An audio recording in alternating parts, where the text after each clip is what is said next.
Hello and welcome dear students. आज हम start करेंगे क्लास 9 का chapter number 2 introduction to linear polynomial. तो गणित मंजरी एनसीईआरटी की बुक का चैप्टर नंबर 2 हम यहाँ पर सॉल्व करने वाले हैं। सबसे पहले डिटेल में समझेंगे क्या होता है पॉलिनोमियल्स, कितने टाइप के पॉलिनोमियल्स होते हैं और किस किस से मिलकर पॉलिनोमियल हमारा प्रिपेयर होता है या बना होता है। तो स्टार्ट करेंगे, क्लास को शुरू करते हैं। सबसे पहले आते हैं बेसिक पर। तो सबसे पहले पॉलिनोमियल को ही समझेंगे, पॉलिनोमियल क्या होता है। तो डेफिनेशन के फॉर्म में आपको गिवन है, a polynomial is a mathematical expression है मेड अप ऑफ, जो कि मिलके बना होता है नंबर से, वेरिएबल से एंड एक्सपोनेंट से, that are combined using only addition, subtraction और मल्टीप्लीकेशन के फॉर्म में एक दूसरे से क्या होते हैं, जुड़े होते हैं। ठीक है, तो जैसा कि कहा गया है पॉलिनोमियल कोई भी मैथमेटिकल एक्सप्रेशन जिसमें नंबर्स का यूज किया हो गया हो, नंबर्स मतलब 1 2 3 4 जो हम काउंटिंग पढ़ते हैं उनसे मिलके बनेगा। वेरिएबल का मतलब हो जाता है जहां पर आप अल्फाबेट यूज करने लग जाते हैं, x y z a b c, तो ये क्या होते हैं, वेरिएबल्स, इनको कंसीडर किया जाता है। एंड एक्सपोनेंट्स, बात करें अगर एक्सपोनेंट्स का, तो एक्सपोनेंट जब आप किसी नंबर को पावर और बेस के फॉर्म में रिप्रेजेंट करते हैं तो उसको हम एक्सपोनेंट कहते हैं। एग्जाम्पल के लिए जैसे यहाँ पर आपको x की पावर 2 गिवन है, x की पावर 2 है यहाँ पर, तो ये जो 2 है इसको हम क्या बोलेंगे कि ये क्या है, पावर है, और ये जो x है ये क्या हो जाएगा, बेस है। और जब इन दोनों को इसी फॉर्म में हम बात करते हैं तो क्या बोलते हैं, एक्सपोनेंट्स बोलते हैं। ठीक है, तो एक्सपोनेंट नंबर और वेरिएबल को जब आप क्या करते हैं, या पावर और बेस के फॉर्म में रिप्रेजेंट करते हैं, या नंबर्स को ही नंबर्स के फॉर्म में, नंबर्स को ही पावर और बेस के फॉर्म में आप रिप्रेजेंट करते हैं, तो इसको हम क्या बोलते हैं, एक्सपोनेंट्स बोलते हैं। ठीक है, तो पॉलिनोमियल मैथमेटिकल एक हमारे पास एक्सप्रेशन होता है जहां पर हम क्या करते हैं, कई सारे टर्म्स को प्लस माइनस के फॉर्म में या मल्टीप्लाई के फॉर्म में एक दूसरे से कनेक्ट करते हैं, और कई सारे टर्म्स मिलके उसमें नंबर्स भी होते हैं, वेरिएबल्स भी होते हैं और एक्सपोनेंट भी होता है, जो कि एक पॉलिनोमियल को क्रिएट करते हैं। ठीक है, अब जैसे यहाँ पर अगर हम बात करें, ये जो आपको इक्वेशन गिवन है 2x² माइनस 7x प्लस 5, ये आपके पास क्या है, एक पॉलिनोमियल है। इसमें अगर हम बात करें टर्म कितने हैं, तो यहाँ पर देखोगे ये जो वाला पार्ट है ये आपका फर्स्ट टर्म हो गया, 7x जो है ये आपका सेकेंड टर्म हो गया, और ये जो है ये आपका थर्ड टर्म हो गया। तो मैं बोल सकती हूँ कि ये जो पॉलिनोमियल है वो 3 टर्म से मिलके बना है, जबकि पॉलिनोमियल एक टर्म से मिलके भी बना होता है, 2 टर्म से भी और 3 टर्म से भी, और उससे ज्यादा टर्म्स भी आप इसमें कंसीडर कर सकते हैं। एग्जाम्पल के लिए अगर मैंने यहाँ बोला 2x सिर्फ ये है, तो ये भी क्या है, एक पॉलिनोमियल है जिसमें हमारे पास एक ही टर्म है। अगर दूसरा मैं लिख रही हूँ, मान लो मैंने यहाँ पर लिख दिया x² प्लस में 4, तो यहाँ पर अगर मैं बोलूँ तो ये भी पॉलिनोमियल है। यहाँ पर आपके पास कितने टर्म है, 2 टर्म है, पहला टर्म ये, दूसरा टर्म ये है। तो पॉलिनोमियल हम टर्म्स के अकॉर्डिंग भी देखते हैं, और ये जो हमने देखा था यहाँ पर 3 टर्म्स थे, तो x² प्लस में 3x प्लस में 7 लिख दिया। यहाँ पर कितने टर्म्स हो गए, तो ये टोटल 3 टर्म्स हो गए। ठीक है, तो पहली चीज हमने समझी कि पॉलिनोमियल क्या होता है। कितने टाइप्स की अगर हम बात करें तो टर्म्स के अकॉर्डिंग हम इसका बाइफिकेशन करते हैं, क्लासिफिकेशन करते हैं। तो टर्म्स के अकॉर्डिंग पहले एक टर्म होता है तो इसको हम बोलते हैं मायोनोमियल, सेकंड होता है तो इसको हम बोलते हैं, 2 टर्म होते हैं तो इसको बोलते हैं बायोनोमियल, थर्ड होता है तो इसको हम बोलते हैं ट्राइनोमियल। तो ये आपके पास टर्म्स के अकॉर्डिंग यहाँ पर हमने बताया कि किन किन टाइप के पॉलिनोमियल होते हैं। ठीक है, थोड़ा सा बेसिक और जानेंगे। अब हमने यहाँ पर देखा एक नंबर के साथ ही आपको वेरिएबल भी मिलता है और नंबर भी मिलता है, तो ये तो हम समझ चुके हैं कि नंबर्स, वेरिएबल्स और एक्सपोनेंट मिलके क्या बनाते हैं, पॉलिनोमियल बनाते हैं। अब यहाँ पर एक एक टर्म को अच्छे से तोड़ेंगे। ये आपके पास पहला टर्म है 2x², यहाँ पर देखो ये भी दो चीजें हैं। यहाँ पर पहले तो आपको एक नंबर मिलेगा और इसके साथ एक वेरिएबल है जो कि एक्सपोनेंट फॉर्म में है। तो ये जो वेरिएबल के साथ जो नंबर आपको दिखता है ना, इस नंबर को हम क्या बोलते हैं, कॉफिशिएंट।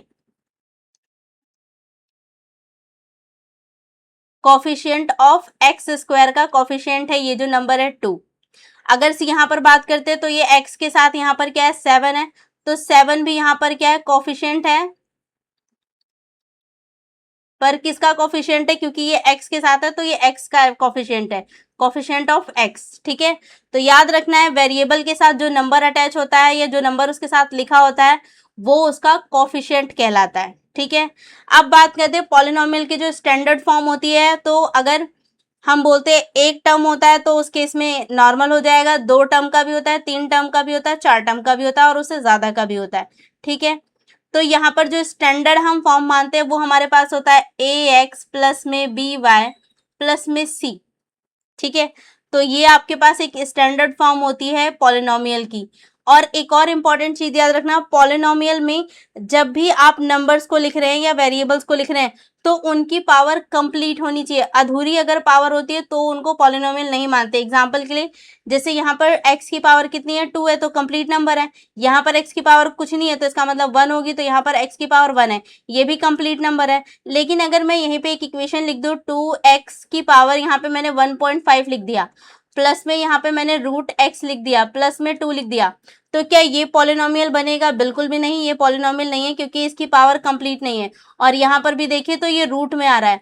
तो अगर पावर पॉइंट में चली जाती है, रूट में चली जाती है या अपॉन में चली जाती है तो उसे हम पॉलिनोमियल नहीं मानते। पॉलिनोमियल होने के लिए वेरिएबल या नंबर्स की जो पावर होते हैं वो क्या होने चाहिए? कंप्लीट होने चाहिए। स्पेशली वेरिएबल्स की जो पावर होती है वो कंप्लीट नंबर होने चाहिए, ठीक है। सो आई होप इतनी बातें यहाँ पर क्लैरिफाई हुई। पॉलिनोमियल क्या होता है ये हमने समझा, पॉलिनोमियल में टर्म क्या होते हैं ये हमने समझा, कोफिशिएंट क्या होता है, वेरिएबल क्या होता है ये हम यहाँ समझ चुके हैं, स्टैंडर्ड फॉर्म यहाँ पर समझा, और पॉलिनोमियल क्या नहीं हो सकता वो भी हमने यहाँ पर समझा, ठीक है। अब जैसे हमने यहाँ पर बात किया था, यहाँ पर जैसे हमने समझा कि 2x है, तो यहाँ पर ये हमारे पास वेरिएबल है और ये इसका कोफिशिएंट है। इसी तरीके से यहाँ पर देखोगे तो एक्स स्क्वायर के साथ कोई नंबर नहीं है तो इसका मतलब 1 होगा। तो यहाँ पर अगर पूछा जाए एक्स स्क्वायर का कोफिशिएंट क्या हो जाएगा, तो यहाँ पर 1 है, ठीक है। नीचे वाले में देखो यहाँ पर भी एक्स स्क्वायर के साथ कुछ नहीं है तो इसका मतलब 1 होगा, तो एक्स स्क्वायर का कोफिशिएंट क्या हो जाएगा? 1। इसी तरीके से एक्स का कोफिशिएंट यहाँ पे क्या हो जाएगा? 3, ठीक है। तो ये कॉन्सेप्ट यहाँ पे क्लेरिफाई हुआ। अब हम बात करते हैं कि यहाँ पर डिग्री क्या होती है और जीरोस क्या होते हैं।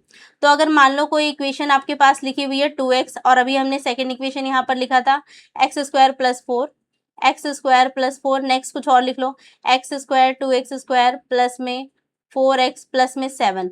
मान लो ये आपके पास इक्वेशन है।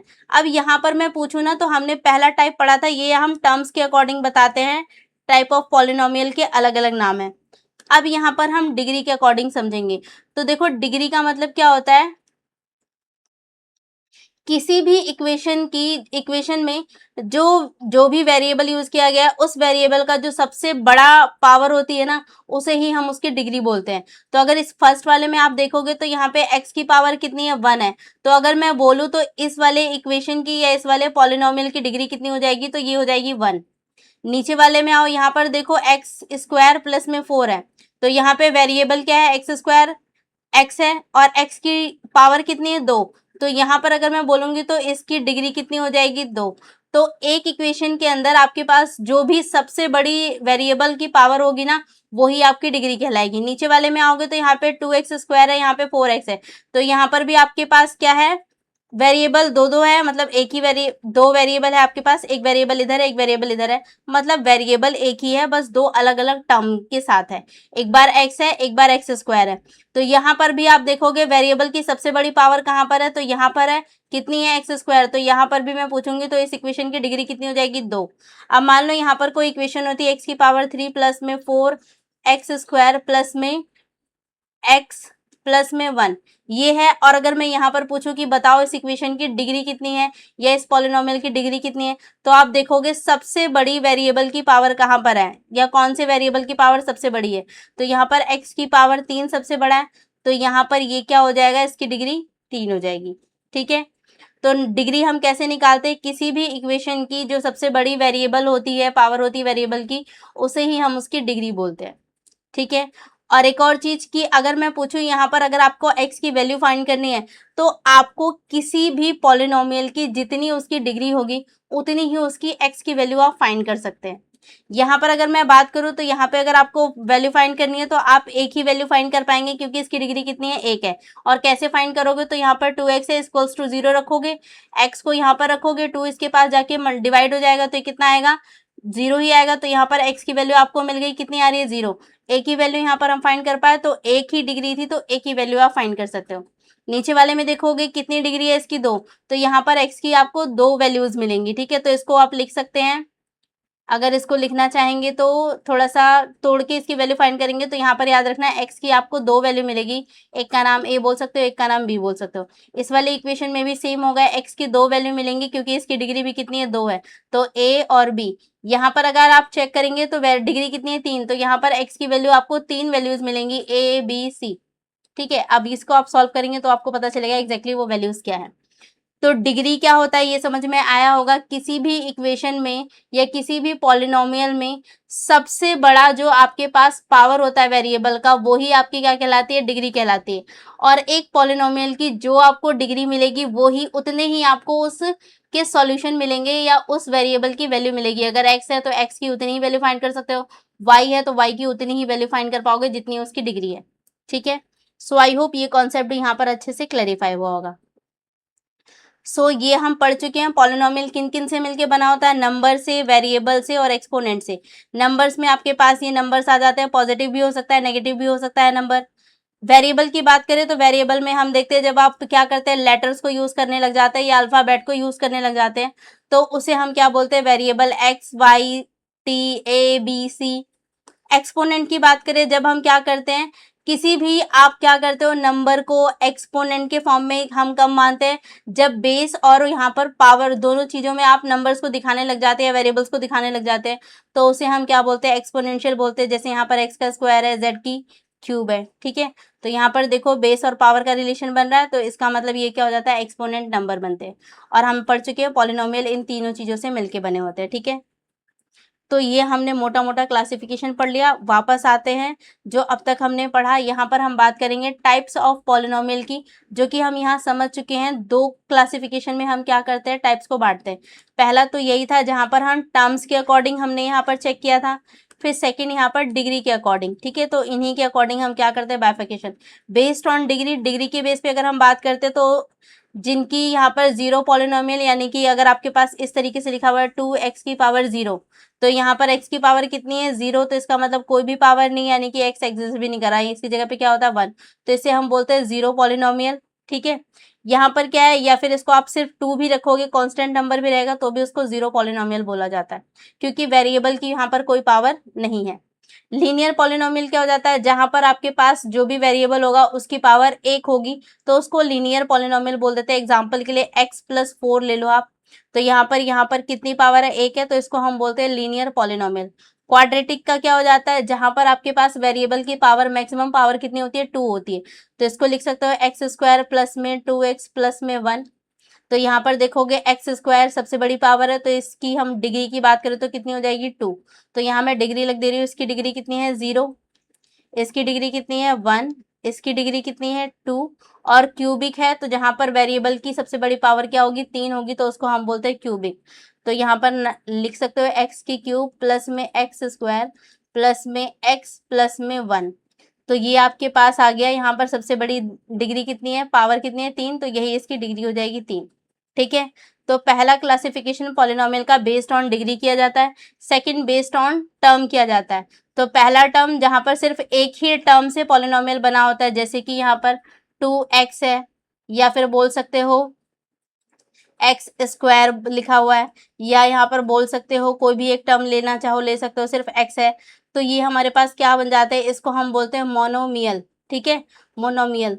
और सेकंड हमारे पास है बायनोमियल, और थर्ड हमारे पास है ट्राइनोमियल, जहाँ पर 3 टर्म मिलेंगे, बायनोमियल जहाँ पर आपको 2 टर्म मिलेंगे, मोनोमियल जहाँ पर आपको 1 मिलेगा। ठीक है, तो यहाँ पर एक टर्म से ही आपका पॉलिनोमियल तैयार है। बायनोमियल में 2 टर्म होंगी, x+4 हो गया, तो यहाँ पर 2 टर्म हो गए। ट्राइनोमियल के अंदर 3 टर्म मिलेंगी, तो यहाँ पर x² प्लस x+4 बोल सकते हो। यहाँ पे सिर्फ हमें टर्म दिखना होता है, पावर नहीं दिखनी होती। ठीक है, तो यहाँ पर हम टर्म के अकॉर्डिंग बात करते हैं, यहाँ पर हम डिग्री के अकॉर्डिंग बात करते हैं, यहाँ पर हम पावर पे फोकस करते हैं, यहाँ पर हम कितने टर्म्स मिलके कनेक्टेड है एक दूसरे से उसको चेक करते हैं। तो ये आपके पास टाइप ऑफ पॉलिनोमियल आया है। ठीक है, तो ये हमारा बेसिक था, तो यहाँ तक अच्छे से कंप्लीट होता है। अब so hello and welcome dear students, आज हम स्टार्ट करेंगे एक्सरसाइज 2.1 चैप्टर नंबर 2 गणित मंजरी, जो आपके पास नई एनसीईआरटी है उसका chapter number 2 introduction to linear polynomials. इसका बेसिक हम इससे पहले वाली क्लास में कंप्लीट कर चुके हैं। आज हम डिटेल में सॉल्व करेंगे एक्सरसाइज 2.1 की क्वेश्चंस को। तो मूव करेंगे एक्सरसाइज 2.1। क्वेश्चन नंबर फर्स्ट आपको गिवन है, find the degree of the following polynomial. तो ये जो आपको 4 पॉलिनोमियल गिवन है, यहाँ पर आपसे क्या पूछी जा रही है, इनकी डिग्री पूछी जा रही है। डिग्री होती क्या है ये हम इंट्रो में पढ़ चुके हैं कि किसी भी इक्वेशन में जो वेरिएबल की सबसे बड़ी पावर होती है उसे ही हम क्या बोलते हैं, उस इक्वेशन की डिग्री बोलते हैं। और आपको किसी इक्वेशन की जितनी डिग्री मिलती है उतनी ही आप उस वेरिएबल की वैल्यू भी क्या कर सकते हैं, फाइंड कर सकते हैं। किसी अगर मान लो इक्वेशन की डिग्री 2 है तो वहां पर जो भी वेरिएबल है उसकी 2 वैल्यूज आप फाइंड कर सकते हैं। अगर 3 है तो इसका मतलब 3 वैल्यू आप फाइंड कर सकते हैं। आपसे यहाँ पर सिर्फ डिग्री पूछी गई है तो आप नॉर्मली बता सकते हैं। यहाँ पर पहले वाले क्वेश्चन में हम चेक करेंगे तो आपके पास यहाँ पर देखो वेरिएबल 2, यहाँ पर पहले टर्म भी देख लो। तो टर्म के अकॉर्डिंग भी हमने देखा था 3 टर्म है यहाँ पर, तो ट्राइनोमियल इक्वेशन बन जाएगी या ट्राइनोमियल पॉलिनोमियल है ये। डिग्री की बात करें तो आपको देखना है वेरिएबल की सबसे बड़ी पावर क्या है, तो यहाँ पर वेरिएबल एक्स यूज किया गया है और सबसे बड़ी पावर क्या है, 2 है। तो इस क्वेश्चन में अगर मैं बात करूँ डिग्री कितनी हो जाएगी, तो इसकी डिग्री हो जाएगी 2। ठीक है, क्योंकि सबसे बड़ी पावर यहाँ पर 2 है। इसी तरीके से सेकंड वाले पार्ट में देखोगे तो y की क्यूब प्लस में 2y माइनस 1 है। तो इस इक्वेशन में सबसे बड़ी पावर कौन सी है, तो वो है पावर 3। किसकी, y की पावर 3 है। तो इसका मतलब इस इक्वेशन की डिग्री कितनी हो जाएगी, तो 3 हो जाएगी। तो यहाँ पर लिखेंगे डिग्री इज इक्वल्स टू कितनी हो जाएगी, 3।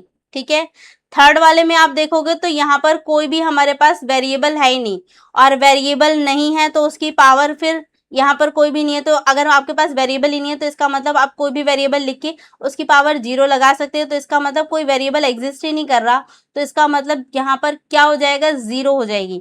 तो यहाँ पर हम क्या बोलेंगे, डिग्री इज इक्वल्स टू क्या हो जाएगा, डिग्री 0 हो जाएगी इस इक्वेशन की। नेक्स्ट वाले में आप चेक करोगे तो यहाँ पे एक वेरिएबल है z और इसकी पावर 1 है, कुछ भी नहीं है तो इसका मतलब 1 होगी। तो इसका मतलब इस इक्वेशन की डिग्री कितनी हो जाएगी, तो ये हो जाएगा डिग्री इज इक्वल्स टू 1। ठीक है, तो ये एक्सरसाइज 2.1 का फर्स्ट क्वेश्चन था जहां पर आपसे डिग्री फाइंड करने के लिए कहा गया था। तो किसी भी इक्वेशन में वेरिएबल की जो सबसे बड़ी पावर होती है वही उसकी डिग्री होती है। ठीक है, अगर हम बात करें डिग्री एक इक्वेशन की जितनी निकलती है उतनी ही वहां पे उस वेरिएबल की वैल्यू भी होती है। तो इस इक्वेशन को अगर आप सॉल्व करेंगे तो यहाँ पर x की 2 वैल्यूज आपको मिलेंगी। नीचे वाले सेकंड वाले में अगर आप y की वैल्यू फाइंड करेंगे तो आपको y की 3 वैल्यूज मिलेंगी, और यहाँ पर आप किसी भी वेरिएबल की वैल्यू ही फाइंड नहीं कर पाएंगे, दैट्स वाई ये 0 है। नीचे वाले लास्ट वाले में यहाँ पर z की पावर 1 है, तो यहाँ पर आप z की एक वैल्यू फाइंड कर सकते हैं। ठीक है, सो ये था हमारे पास एक्सरसाइज 2.1 का क्वेश्चन नंबर फर्स्ट कंप्लीट होता है। मूव करते हैं क्वेश्चन नंबर सेकंड पे। क्वेश्चन नंबर सेकंड में बोला गया है राइट पॉलिनोमियल्स ऑफ डिग्री 1 2 3। तो आपको अपनी मर्जी से 3 पॉलिनोमियल लिखनी है, एक जिसकी डिग्री 1 हो, फिर डिग्री 2 हो और डिग्री 3 हो। तो आप अपनी मर्जी से कोई भी यहाँ पर इक्वेशन लिख सकते हैं। तो यहाँ पे चलो हम इसको सॉल्व करते हैं।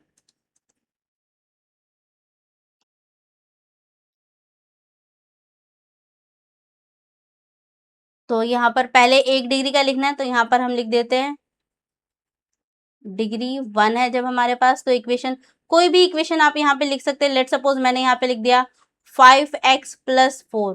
तो यहाँ पर देखो वेरिएबल कितनी है, एक ही वेरिएबल है, पावर कितनी है, 1 है, तो इसका मतलब इसकी डिग्री कितनी हो गई, 1 हो गई। तो ये हम लिख चुके हैं। डिग्री 2 के लिए भी लिखोगे इसी तरीके से, डिग्री 2 है तो 2 के लिए लिख दो कोई भी इक्वेशन। तो यहाँ पर आप लिख सकते हो एक्स स्क्वायर प्लस में 4x प्लस में 2। तो यहाँ पर देखो इस इक्वेशन में सबसे बड़ी वेरिएबल की पावर क्या है, 2 है, तो यही इसकी क्या हो जाएगी, डिग्री हो जाएगी। तो डिग्री यहाँ पर क्या है, 2 है। ठीक है, इसी तरीके से 3 के लिए भी लिखना है, तो यहाँ पर हम लिखेंगे डिग्री 3 इज इक्वल्स टू, यहाँ पर इक्वेशन लिखो जिसमें मैक्सिमम पावर कितनी हो, 3 हो, तो आप कुछ भी लिख सकते हो। तो यहाँ पे मैंने लिख दिया 3x स्क्वायर प्लस में एक्स क्यूब प्लस में 2x स्क्वायर प्लस में x प्लस में 2। ठीक है, या आप यहाँ पर सिर्फ x की cube plus x square plus x plus 1 भी करके लिख सकते हो। आपको जो लिखना है लिख सकते हो। बस यहाँ पे याद रखना है कि आपको वेरिएबल की सबसे बड़ी पावर क्या रखनी पड़ेगी, 3, क्योंकि आप डिग्री यहाँ पर 3 के लिए इक्वेशन लिख रहे हैं। ठीक है, तो ये क्वेश्चन नंबर सेकंड था। आई होप ये भी अच्छे से समझ में आया होगा, सिंपल क्वेश्चन है। मूव करते हैं नेक्स्ट क्वेश्चन पे, question number third. Question number third में आपको गिवन है what are the coefficient of x square and x की क्यूब इन द पॉलिनोमियल। तो ये आपको पॉलिनोमियल गिवन है जिसकी देखो अगर मैं डिग्री की बात करूं तो यहाँ पर सबसे बड़ी पावर 4 है, तो हम बोल सकते हैं कि इस इक्वेशन की डिग्री कितनी हो गई, 4 हो गई। ठीक है, अब बात करते हैं कॉफिशिएंट क्या होता है। तो हम पहले भी पढ़ चुके हैं कि कॉफिशिएंट वेरिएबल के साथ जो नंबर आपको दिखने को मिलता है वही क्या होता है, उसका कॉफिशिएंट कहलाता है। तो यहाँ पे आपसे एक्स स्क्वायर का कॉफिशिएंट पूछा गया और एक्स की क्यूब का कॉफिशिएंट पूछा गया। तो आप देखो इक्वेशन में एक्स स्क्वायर कहाँ पर है, तो एक्स स्क्वायर यहाँ पर है और एक्स स्क्वायर के साथ नंबर क्या है, तो यहाँ पर 6 है। तो यही इसका क्या हो जाएगा, कॉफिशिएंट हो जाएगा एक्स स्क्वायर का। ठीक है, फिर बात करते हैं एक्स की क्यूब। तो एक्स की क्यूब आप इक्वेशन में चेक करो कहाँ पर है, यहाँ पर है। तो एक्स की क्यूब ये रही आपकी और एक्स की क्यूब के साथ वैल्यू आपको क्या दिख रही है, 3। इसके साथ माइनस है तो नेगेटिव भी लोगे साथ में, तो -3 आपको दिख रहा है। तो यही इसका क्या हो जाएगा, कॉफिशिएंट हो जाएगा। आप इसे लिख के कैसे दिखाएंगे, तो यहाँ पर लिखेंगे सॉल्यूशन। तो यहाँ पर हम लिखेंगे coefficient of x square and x की पावर 3। तो यहाँ पर हमारे पास जो इक्वेशन है इसे लिखना चाहो तो यहाँ पे लिख दो एक्स की पावर 4 माइनस 3x की क्यूब प्लस में 6x square minus 2x plus में 7 है। तो यहाँ पर सबसे पहले हम लिखेंगे x square coefficient of x square. तो कितना हो जाएगा, यहाँ पर अभी हमने देखा कितना है, 6 है। तो यहाँ पर आंसर सिंपली लिख दो कि यहाँ पर 6 है। इसी तरीके से कोफिशिएंट ऑफ एक्स की पावर 3, तो इसका कोफिशिएंट कितना है, तो ये हमने देखा -3 है। तो -3 इसका कोफिशिएंट हो जाएगा। ठीक है, तो क्वेश्चन नंबर थर्ड था, ये इसका सॉल्यूशन हो गया। तो आई होप ये भी अच्छे से क्लैरिफाई हुआ। मूव करेंगे नेक्स्ट क्वेश्चन पे। क्वेश्चन नंबर फोर्थ आपको गिवन है what is the coefficient of z in the polynomial. तो आपको यहाँ पर z का कोफिशिएंट बताना है इस इक्वेशन में। तो सबसे पहले क्या करना पड़ेगा, आपको इस इक्वेशन में चेक करना है कि z कहाँ पर है। तो आप यहाँ पर देखोगे सबसे पहले टर्म में, तो यहाँ पे z की पावर 3 है, तो ये तो नहीं है। यहाँ पे z की पावर 2 है, ये भी नहीं है। और यहाँ पे तो कांस्टेंट नंबर आ गया, इसका मतलब इस इक्वेशन में z एग्जिस्ट ही नहीं कर रहा है, ही नहीं। तो जो चीज है ही नहीं उसका वेरिएबल कॉफिशिएंट कितना हो जाएगा, तो जब नंबर ही नहीं है तो उसका कॉफिशिएंट भी नहीं है। तो इसको आप 0 बोल सकते हो कि यस इसका कॉफिशिएंट कितना हो जाएगा, 0। तो यहाँ पर हम लिखेंगे, देखो थोड़ा डिफरेंस होता है। अगर मान लो यहाँ पर ना इस तरीके से इक्वेशन लिखी होती 4z की क्यूब प्लस में 5z का स्क्वायर माइनस 11 और यहाँ पे मान लो प्लस z गिवन होता। मान लो अगर ऐसी इक्वेशन गिवन होती तो यहाँ पर आपके पास z है और z के साथ कोई नंबर नहीं है, तो उस केस में हम मानते हैं कि यहाँ पर 1 एग्जिस्ट कर रहा है। तो यहाँ पर z का जो कोफिशिएंट हो जाता वो 1 हो जाता। क्योंकि इस पूरी इक्वेशन में z है ही नहीं, तो इसका मतलब उसका कोफिशिएंट भी कितना हो जाएगा, 0। अगर आप 0 को z के साथ लिखो तो देखो ये क्या माना जाएगा, 0 ही माना जाएगा। तो यहाँ पर क्या हो जाएगा, z का कोफिशिएंट 0 हो जाएगा। ठीक है, तो कब आपको 1 मानना है, कब आपको 0 मानना है, ये चीज़ आपको यहाँ पे समझ में आएगी। अगर z यहाँ पे लिखा होता और उसके साथ कोई भी नंबर नहीं होता तो हम मानते हैं कि वहाँ पर 1 है, पर इक्वेशन में वो वेरिएबल ही एग्जिस्ट नहीं कर रहा, तो इसका मतलब उसका कोफिशिएंट क्या हो जाएगा, 0 हो जाएगा। ठीक है, और उसकी पावर भी क्या हो जाती है, 0 हो जाती है। तो इसको वापस आते हैं सॉल्यूशन पर। तो यहाँ पे आप सिंपली लिख देंगे 4z की क्यूब प्लस में 5z स्क्वायर माइनस 11, ये आपके पास इक्वेशन गिवन है। और यहाँ पर आपसे पूछा गया कोफिशिएंट ऑफ z, तो यहाँ पर लिखोगे coefficient of z is equals to कितना हो जाएगा, 0 हो जाएगा। ठीक है, तो ये इसका कोफिशिएंट हो गया। तो ये आपका सॉल्यूशन हो गया क्वेश्चन नंबर 4 का। मूव करेंगे क्वेश्चन नंबर 5 पे। क्वेश्चन नंबर 5 आपको गिवन है what is the constant term of the polynomial 9x cube plus में 5x स्क्वायर माइनस में 8x माइनस में 10। तो यहाँ पर आपको कांस्टेंट टर्म बताना है। तो कांस्टेंट टर्म इक्वेशन में क्या होता है, जिसके पास कोई वेरिएबल नहीं है वहाँ पे सिर्फ नंबर यूज होता है, तो उसको हम बोलते हैं क्या, कांस्टेंट टर्म। स्टैंडर्ड फॉर्म भी अगर हम बात करें कि पॉलिनोमियल की क्या होती है, तो यहाँ पर आप देखेंगे ax प्लस ए एक्स स्क्वायर प्लस में बी एक्स प्लस में सी, इज इक्वल्स टू 0 होता है। ये जो c है इसके साथ कोई वेरिएबल नहीं है, तो इसे ही हम क्या बोलते हैं, कांस्टेंट बोलते हैं। ठीक है, ये अलग अलग पावर्स में भी आप दिखा सकते हैं। मान लो मैंने यहाँ क्वाड्रेटिक के फॉर्म में लिखा है, अगर आप इसको लीनियर के फॉर्म में लिखेंगे तो ये हो जाएगा ax प्लस में b। तो यहाँ पर b भी क्या है, कांस्टेंट है आपका। 3 पावर के फॉर्म में लिखेंगे तो ये हो जाएगा ax की पावर 3 प्लस में bx स्क्वायर प्लस में cx प्लस में d। तो यहाँ पर d आपका क्या है, कांस्टेंट पार्ट है, तो यहाँ पर d कांस्टेंट है, यहाँ पर b कांस्टेंट है। इसी तरीके से 4 पावर के लिए अगर आप लिखते हैं स्टैंडर्ड फॉर्म, तो ये हमारे पास होती है ax की पावर 4 प्लस में bx की क्यूब प्लस में cx स्क्वायर प्लस में dx और d के बाद e। तो यहाँ पर e आपका क्या हो जाएगा, कांस्टेंट नंबर हो जाएगा। तो ये 4 पावर वाली ये इक्वेशन है। तो यहाँ पर भी आपको जो लास्ट नंबर या बोल सकते हो ऐसा नंबर जिसके साथ कोई वेरिएबल नहीं है वो ही आपकी क्या होती है, कांस्टेंट होता है। तो यहाँ पर आपको चेक करना है। तो आई होप ये बात आपको अच्छे से समझ में आई होगी, स्टैंडर्ड फॉर्म क्या होती है पॉलिनोमियल की। ठीक है, तो मैं इसको रब कर रही हूँ।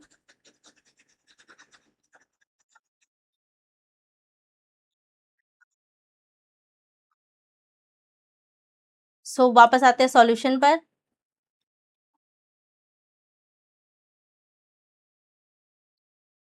तो इक्वेशन आपको जो गिवन है, पहले इक्वेशन लिख के दिखा दो। 9x की पावर 3 प्लस में 5x square minus 8x minus 10। तो आपसे कांस्टेंट टर्म पूछा गया है, तो यहाँ पर तो वेरिएबल है तो कांस्टेंट नहीं है, यहाँ पर भी वेरिएबल है, यहाँ पर भी है। तो सिर्फ ये वाला पार्ट है जो आपके पास कांस्टेंट है, तो इसको आप लिख के दिखाओगे। तो यहाँ पर कांस्टेंट टर्म, तो ये आपके पास ये लास्ट वाला पार्ट हो जाएगा -10।